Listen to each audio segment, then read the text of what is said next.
हम लोगों ने कल देख लिया था कि कैसे-कैसे हमारा प्रक्षालन हो रहा था। अभी ये कह रहे हैं कि एनर्जी स्तर पर प्रक्षालन। क्योंकि अब हमने इसके पहले क्या जाना था कि हमारी मृत्यु क्यों हो रही है? या कोई भी अगर ग्रुप में किसी की मृत्यु हो रही है या कुछ ऐसा बाढ़ आ रहा है या कुछ ऐसा हादसा हो रहा है, इसका मतलब वो फिज़िकल लेवल पर हमारी धरती माता की सफाई होती है। अब कह रहे हैं कि एनर्जी स्तर पर प्रक्षालन, यानी कि अब जो हम एनर्जी लेकर के आते हैं, वो कुछ वैसा बताना चाह रहे हैं। कह रहे हैं कि दूसरी धरती पर भी प्रक्षालन होने वाला है और होना चाहिए। इसी बीच में बहुत लोगों को धरती पर हत्या और मरण अधिक होने की वजह से अपने जीवन में कष्ट अधिक लगते हैं। धरती भी हमारी तरह अपनी गंदगी को साफ कर रही है। वो ये कह रहे हैं कि जब कोई मान लीजिए कोई हमारे आस-पास है और या उसकी जानबूझ के हत्या कर दी गई, मतलब इस टाइप की क्रिटिकल सिचुएशन में अगर हम किसी को देखते हैं या समझते हैं तो हमें बहुत कष्टप्रद लगता है, बहुत ही हमें कष्ट होता है क्योंकि तब हमें समझ में नहीं आता है कि क्या सफाई हो रही है। हम क्योंकि हम उस वक़्त फिज़िकैलिटी लेवल पर होते हैं कि हमारे किसी हमारे मोहल्ले में या हमें कहीं आस-पास ऐसा दिख जाए कि बहुत अजीब तरीके से उ उसका जीवन का समापन हुआ है, तो हमें बहुत दुःख होता है। तो वो कह रहे हैं कि ये बाहर से देखने में लग रहा है, बट लेकिन अंदर से वो एक बात बता रहे हैं, जैसे कह रहे हैं कि हम अपना घर बाहर-बाहर साफ कर लेते हैं, लेकिन अगर हम कभी कोने में देखें, जैसे हम अक्सर मान लीजिए बेड के नीचे कुछ सामान आपने डाल दिया, तो हम कोनों में बहुत सफाई नहीं करते हैं या सामान हटा-हटा के हम सफाई नहीं करते हैं या किसी के कोई चीज़ छत पे गंदगी पड़ी है, तो मान लीजिए हमारा कुछ काम बना तो हमने अपना कुछ सामान छत पे डाल दिया, ठीक है? या कुछ हमारे कमरों में कुछ ऐसे रैक बने हैं, वार्डरोब बनी है, तो हमने अपना कुछ सामान भर के वहाँ डाल दिया, कोने में डाल दिया। सालों-साल बीत रहे हैं, हम उसको नहीं देख रहे हैं। कह रहे वहाँ भी गंदगी इकट्ठा होती है। तो वही कह रहे हैं कि अगर इस टाइप के कुछ हादसे हो रहे हैं, तो बता रहे हैं कि वो हमारे अंदर तक की सफाई कर रहे हैं। मतलब कि धरती पे जा न्यू एनर्जी में हमें शिफ्ट होने के लिए ये नहीं कि हम बस हमने एनर्जी ले ली, ध्यान सीख लिया या कुछ अच्छे 1-2 काम कर लिए, खाना खिला दिया, सेवा दे दिया, तो हमारी सफाई हो गई और हम न्यू एनर्जी के तैयार हो गए हैं। ये सिर्फ़ ऊपरी तौर पर हुआ है, जो जो एक्चुअल सफाई होनी है, वो आगे यही बता रहे हैं कि एक्चुअल सफाई क्या है। कह रहे हैं कि जब ऐसा कुछ होता है यानी कि इस टाइप की चीज़ें आ गई हैं, तो इसका मतलब क्या हो रहा है कि हमारी सफाई हो रही है, वहाँ पे बहुत दुःख ही होने की ज़रूरत नहीं है। फिर कह रहे हैं कि हमारे असेंड होने के लिए, असेंड मतलब प्रोग्रेस के लिए, उन्नति के लिए, हमारे अंदर के मलिन कर्म हमें दिखाई देना नामुमकिन है। मतलब कि हमें दिखाई नहीं देगा बट उसे हम देख सकते हैं। कह रहे हैं कि बस सबको खाली होना है, यही प्रक्षालन है। और इसकी वजह से बहुत दिनों पहले वाली बातें हमें स्मरण आके दुखी करती हैं। हम ये कैसे जान सकते हैं कि हम सच में असेंड हो गए हैं? चलिए हमने आज ये जान लिया कि हाँ, किसी की हत्या हुई, किसी कुछ ऐसा-वैसा हुआ है। तो अभी हमने समझ लिया कि चलो ठीक है भैया, हमको अब ज़्यादा दुखी नहीं होना है। वो आत्मा जिस तरीके से गई है, बस उसको वहाँ पे जिस पर्पज़ से आई थी वो उस पर्पज़ से वहाँ जाए, हम प्रार्थना कर सकते हैं, उसके दुखी नहीं हो सकते हैं। उसके लिए प्रार्थना कर सकते हैं, गुरुमंडल से, यूनिवर्स से कह करके, उसको एक लाइट फॉर्म का मैसेज दे करके उसे हम आगे विदा कर सकते हैं। ये कह रहे हैं कि असली सफाई वो है, जैसे मान लीजिए कि आपके अंदर कोई बात किसी की बुरी लग गई। सपोज़ मेरी बहुत ख़ास है, मान लो मुझे मेरी बहन से बहुत जमती है, घंटे-घंटे बातें होती, सब कुछ हो गया। अगर कोई एक क्योंकि चीज़ें एक जब आपका अच्छा है तो कुछ बातें बुरी भी लगती हैं। अगर वो बातें बुरी आपको उस वक़्त लगी और आपने बोला नहीं हमारी बहन है, साफ़ कर दिया हमने या हमारे हस्बैंड ने हमें कुछ कह दिया, साफ़ कर दिया। यानी कि हमने कुछ नहीं कहा, लेकिन अगर वो जब कभी दोबारा डिस्कस करते हो आप और आपको वही दुःख महसूस हो रहा है जो आपने उस वक़्त महसूस किया था, इसका मतलब वो अभी भी वो वहाँ बचा हुआ है। वो कह रहे हैं कि हमें इस हद तक सफाई करनी है, उस इस हद तक उसको वहाँ से जाने देना है कि वो या तो हमारे लिए मायने ना रखे, कभी कोई डिस्कस तो हमें हँसी आए। अच्छा ऐसा हो गया था, हाँ, हम लोगों ने ऐसा फ़ील किया था। तो जब हमारे अंदर ये क्लीयरेंस आएगी, ये क्लेंजिंग का भाव अंदर रहेगा, तो हमारी सही स्थिति में हम अपने आप को असेंड कर पाए हैं। ये बहुत बड़ी बात है, बहुत डीप बात है और ये होना इतना आसान नहीं है। वो हमको टाइम टू टाइम चेक करना पड़ेगा। हमें लगता है कि हमने अगले को माफ कर दिया, हमें अब हम ध्यान में आ गए, हम ठीक हो गए। लेकिन अगर वापस से आप कभी किसी से बात कर रहे हो, वो वापस से टकरा रहा है, तो वो हमको देखना है। वो कह रहे हैं कि इसके इन्होंने 2-3 थोड़ी गहरी बात बताई है कि हम ये कैसे कह सकते हैं, कैसे उसको वहां से माफ कर सकते हैं या कैसे उसको वहां से निकाल सकते हैं, अपने आप की सफाई कैसे कर सकते हैं। वो कह रहे हैं कि सबसे पहले उस पुरानी परिस्थिति में हमारे अंदर या उस तरफ वालों में कुछ गलतफहमी हुई होगी। जैसे मान लीजिए हम लोग, पता नहीं मैं हमेशा हस्बैंड का ही क्यों यहाँ पे नाम लेती हूँ। तो मेरे हस्बैंड तो बहुत ही अच्छे हैं, नो डाउट, वो दोस्त हैं। वो अगर कुछ ग्रुप की बात हुई तो जरूर कुछ हस्बैंड की बात होगी, क्योंकि अक्सर इस रिश्ते में मैंने अक्सर जो सुना हुआ है, शायद ज्यादा थोड़ा सा इसमें लोग बैलेंस नहीं कर पाते हैं।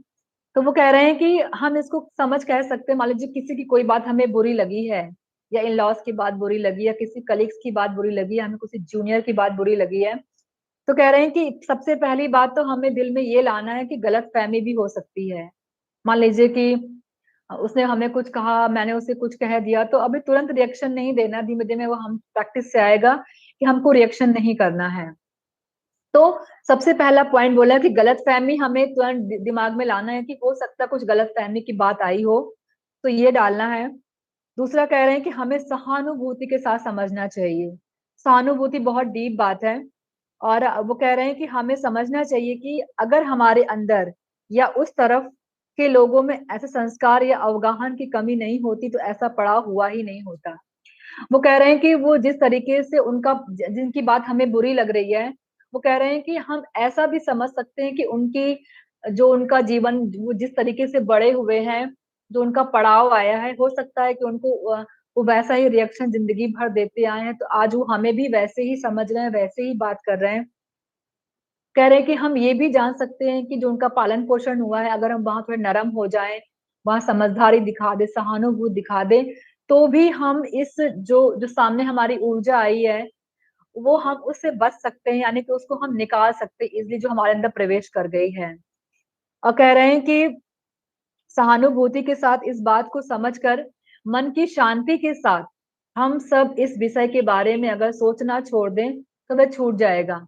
मतलब मन की शांति भी अगर हम महसूस कर पाए, क्योंकि जहां अगर हमने समझ लिया ना कि हो सकता है गलत फहमी हुई हो सकता है कि उसका नेचर ही ऐसा है, वो ऐसे ही बड़े हुए हैं तो ऐसे ही हमसे बात करते हैं, और जाने दो, हम धीमे धीमे कोशिश करते हैं, पहले हमें मन को शांत करना है। अगर ये 3 चीजें हमने सीख ली तो हम इजिली उस ऊर्जा से बाहर आ सकते हैं। वही तो ऊर्जा की सफाई हो रही है आज।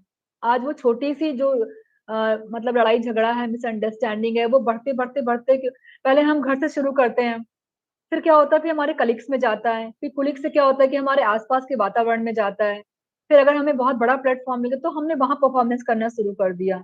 मतलब इस तरीके से वो ऊर्जा देख कैसे मतलब चीजें बाहर निकलती चली जा रही हैं, हमको पता भी नहीं चलता है।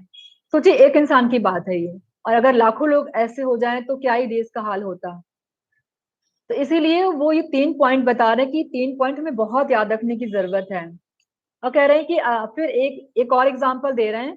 कह रहे हैं कि अगर बार बार कोई सिचुएशन आपके सामने आ रही है कि रिपीट हो रहा है, कि मान लीजिए कोई किसी को धोखा दे रहा है, बार बार हर बात में उसको धोखा ही मिल रहा है, वो जहां जाता है अपनों से, परायों से, यहाँ तक कि अगर वो सब्जी जा रहा है, मतलब एक छोटी जगह से भी जा तो उसको वहां भी चीट मिल रहा है, धोखा मिल रहा है। उन्होंने बस एग्जाम्पल दिया है, बहुत सारे डुअलिटी आपके साथ हो सकती है। तो कह रहे हैं कि अगर वो बार बार हो रहा है तो वैस कह रहे हैं कि उसे कष्ट की तरह हम नहीं लेंगे, हम उसे एक परिस्थिति की तरह, तीव्र अनुभव की तरह देखेंगे।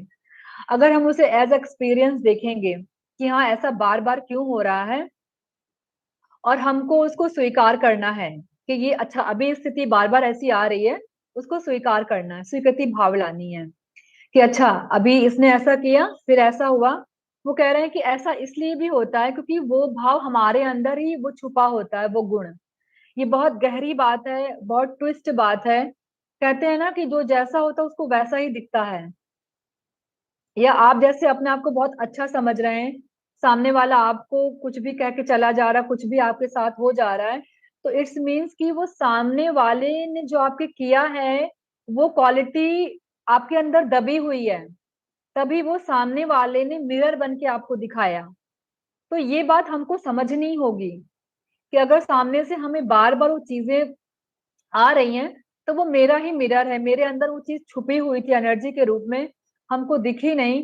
लेकिन जब सामने वाले ने हमारे प्रतिकूल यानी कि हमारे अगेंस्ट वो काम कर दिया, और जो भाव हमारे अंदर आया, दुख आया, गुस्सा आया, तो यानी कि वो भाव अभी भी हमारे अंदर दबा हुआ है। क्योंकि न्यू एनर्जी में जाने के लिए हमें इन सबकी भावों की, गुस्से की या ईर्ष्या की, वहां पे कोई जगह ही नहीं है। तो वो अंदर तक सफाई होनी है। और कह रहे हैं कि अगर हम और गहरे जाएंगे इस स्थिति से बाहर आने के लिए, और अगर हम एक चीज और चेक करें, तो अगर हम पक्षपात ना करें, कोई जजमेंट ना करें, तो हम उसके मूल में जाएंगे। जब हम सोचेंगे कि अच्छा ये ऐसा क्यों हुआ, तो वहां हम क्या पाएंगे, हमारे अंदर या तो अहंकार था या हमारे अंदर लालच था। यही दो चीजें हो सकती है, या फिर एक्सपेक्टेशंस भी हो सकता है। जैसे सपोज सपोज हमने बहुत अच्छा खाना बनाया, हम बहुत बीमार थे और बिल्कुल हिम्मत नहीं थी उठने की, बट हमें मालूम था कि अभी कोई गेस्ट आने वाले हैं, बट हमें उनके लिए खाना बनाना है। और उसी में टपाक से किसी ने बोल दिया कि तुमने कितना बकवास खाना बनाया है, तुमने यहाँ सफाई नहीं करी, तुमने ऐसे नहीं रखा है। तो अब वो कितना दुख हुआ। क्यों? क्योंकि आपने तो सोचा कि वो थक करके आए हैं, या उनके लिए चीज देना जरूरी है, मैं थोड़े कष्ट में करके भी कर दूंगी। लेकिन अब वो किस स्थिति में क्या सोच करके आए हमको नहीं पता। राइट? यानी कि हमारे अंदर हमारे अहम को ठेस पहुंची कि हम तो बीमारी में चल के खाना बनाए, इनके लिए सब कुछ किए, बजाय हमको तारीफ करने के, बजाय हमें तबियत पूछने के, ये हमको ऐसे बोल रहे हैं। यानी दुख हमारे अंदर चला गया। हमने अपनी बॉडी को, एक तो हम दुख में थे ही, हमने अंदर और दुख दे दिया। तो यही सब भाव से हमें बचना है, या उसको अंदर नहीं जाने देना है। क्योंकि अगले की चीजों को आपको धीमे धीमे समझ में आना पड़ेगा, स्वीकृति भाव लेनी पड़ेगी। और अगर सिचुएशन, आप बार बार बीमार पड़ रहे हो, बार बार वही सिचुएशन आ रही है, और इसका मतलब कि आपको अपने आप को स्वीकार करना है, बॉडी को रिस्पेक्ट देना है। उस टाइम अगर आप नहीं सोओगे, आप नहीं आराम करोगे, तो और आप सोचोगे कि नहीं लोग मेरी तारीफ करें, मुझे समझे, तो वो नहीं हो पाए। क्योंकि जब आपने अपनी बॉडी को जो जो चीज आपके शरीर में आई, आपने उसको ही इज्जत नहीं दिया, वो क्यों आया कि आप आराम करो, अब इसकी जरूरत नहीं है। तो जब आप भी अपने आप को इज्जत नहीं दोगे, और ऐसा भी नहीं कि आप ये सोचो कि हम बीमार हैं और तब भी सोचे यार कहीं वो कुछ गलत तो नहीं सोच रहा है, कि मैं बहाना तो नहीं कर रही हूँ। ये भी आपको अंदर नहीं करना है। मैंने बहुत सी महिलाओं को देखा है कि अगर वो, उनकी हिम्मत नहीं है, वो बिस्तर पे लेट जाती हैं, तो भी अगर उनके इन लॉज काम कर रहे हैं या उनके हस्बैंड काम को, तो उन्हें बड़ा खराब लगता है कि यार वो कहीं बुरा तो नहीं मान रहे हैं, कहीं खराब तो नहीं लग रहा है। तो ऐसे भी आपको आराम नहीं करना, आपको स्वीकार भाव में रहना है।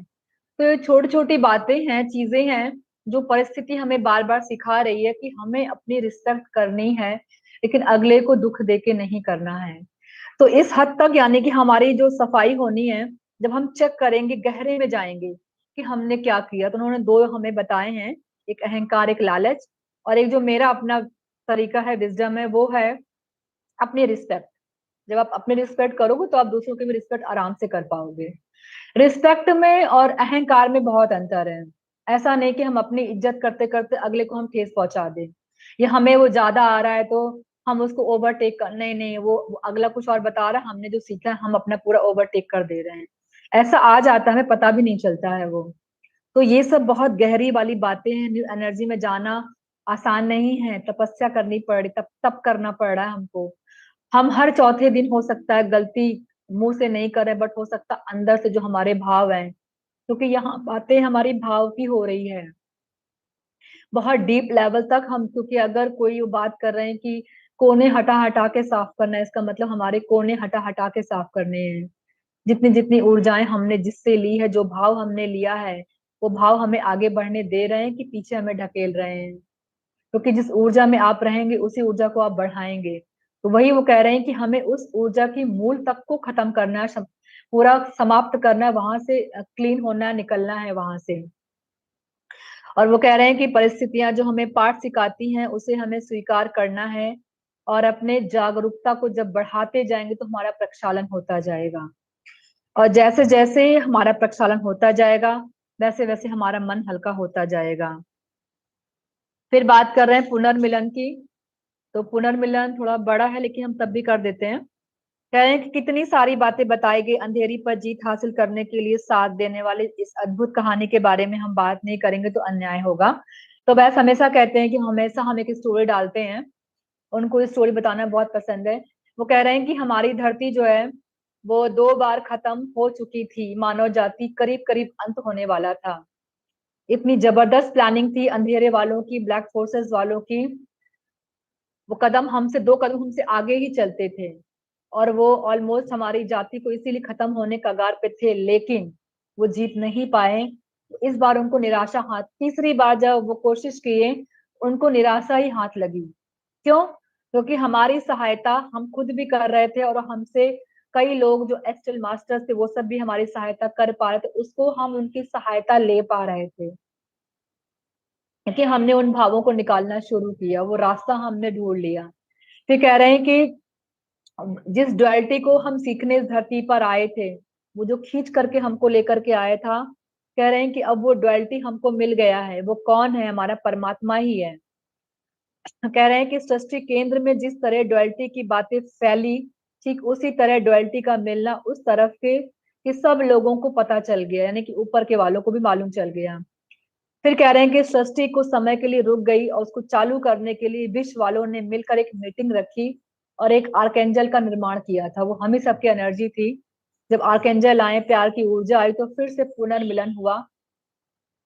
और जब उनको तैयार किया तो बोले कि हम लोग आगे निकल आएंगे। तो कह रहे कब होगा ये नहीं पता उनको।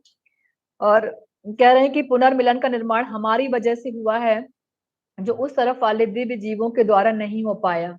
वो लोग अकेले प्रयास करते तो भी संभव नहीं था, हम अकेले करते फिर भी संभव नहीं था। कह रहे हैं कि जैसे हम अज्ञानी मानवों को कैसे हो पाए, इसका जवाब जितना आसान है उतना ही सूक्ष्म है। उस तरफ का जीव आनंद रूप से गुजरता है, यानी कि जो उस साइड रहते हैं, अस्त्र लेवल पे रहते हैं, वो लोग बहुत खुशी से रहते हैं। और डुअलिटी में रहने वाली आत्मा अंधेरे की तरफ या उजाले की तरफ पलट गई है, जिसमें 2 चीजें हैं, जिसमें से उन्हें केवल एक के बारे में समझ आया, दूसरा में समझ में नहीं आया। या तो वो बहुत खुश रह गए या वो बहुत दुखी रह गए। वो दोनों भावों को समझ नहीं पाए जो डुअलिटी में वो आए थे। कह रहे हैं डुअलिटी में जो 2 चीजें हैं, वो उन 2 चीजों को जानने वाले एक भी नहीं बचे, नहीं है। समझ आने का मौका ही नहीं है। जिनको दोनों तरह के डुअलिटी की जानकारी है, केवल वही इसका परिष्कार कर सकते हैं। कह रहे हैं डुअलिटी को समझ पाना वही कर पाए जिसका दोनों अनुभव उन्होंने लिया। अगर जितना सुख को इम्पोर्टेंस दिया, उतना ही दुख को उन्होंने इम्पोर्टेंस दिया, as a learning, as a भाव। जो भाव उन्होंने सुख को महसूस किया, वही भाव उन्होंने दुख को भी दिया। दोनों को समान भाव से रिस्पेक्ट दिया, और वही लोग इसमें आगे आए हैं। कह रहे उन्हीं लोगों की वजह से हमारी धरती का निर्माण किया गया। लेकिन फिर सोचा गया कि धरती पर होने वाले डुअलिटी के बारे में कैसे पता चलेगा। धरती पर धरती पर जीवन केवल थोड़े दिन तक ही होगा। कह रहे हैं अब डुअलिटी के लिए लोग कैसे जानेंगे। कह रहे हैं कि धरती पर हम अनेक जन्म लेंगे। कुछ जन्म में हम अंधेरे में होंगे, कुछ उजाले में आएंगे, या फिर और जन्म लेंगे तो हम अच्छे बनेंगे, फिर और जन्म लेंगे तो हम बुरे बनेंगे। इस तरीके से हम कई जन्म लेके अपने आप को बैलेंस करते चले जाएंगे, जिसकी वजह से हमें डुअलिटी पूरी तरह समझ में आ जाएगी। और ऐसे समझ आने की वजह से हमारे अंदर उनको अखंड कर पाएंगे। अब यहाँ अखंडता की बात बता रहे हैं वो। अखंड करने पर हमें वैसा वाइब्रेशन का निर्माण कर पाएंगे। जो वाइब्रेशंस हमारे द्वारा बाहर आया, उसे मूल तक पहुंचाकर उस मूल को ही बदल दिया गया है। मूल से उद्भव होने वाला ये अखंड जो वाइब्रेशन है, सृष्टि में फैलना शुरू हो गया है, जिसकी वजह से 1999 1999 में हमारी मदद हुई। और जिस सृष्टि के मूल से हम डुअलिटी में आए हैं, उसी सृष्टि के मूल से अब पुनर्मिलन का निर्माण हुआ है। कुछ भी 2 तरीके के थे, वो सब अब एक हो चुके हैं। हम पहले भी यूनिटी में थे, जब हमारी मूल चेतना थी तो हम यूनिटी में थे।